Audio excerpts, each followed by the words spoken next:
Hello મિત્રો, તો કેમ છો? તો મજામાં છો? તો મજામાં જ રહેવાનું છે. આજે અમે આવ્યા છીએ ખારામાં બંધન કાપવા. જો મિત્રો, તો આવું જંગલ છે ને, આ જગ્યા ક્યાં આવેલી છે? જય શ્રી રામ.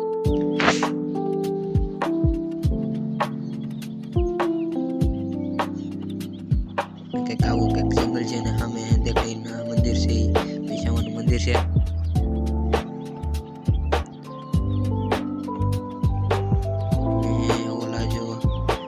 જાય છે વીર વસરાજ દાદા જાય છે ગુંડાઈશ ને આવું જંગલ છે. જો અમે સરખીમાંથી ચડી ગયા છે, તો સરખીમાંથી કંઈક આવો નજારો દેખાય છે. તો આ નજારો કેવો લાગ્યો તો કોમેન્ટ કરજો. તો કંઈક આવું દેખાય છે અને આ સરખી છે, બહુ સરખી.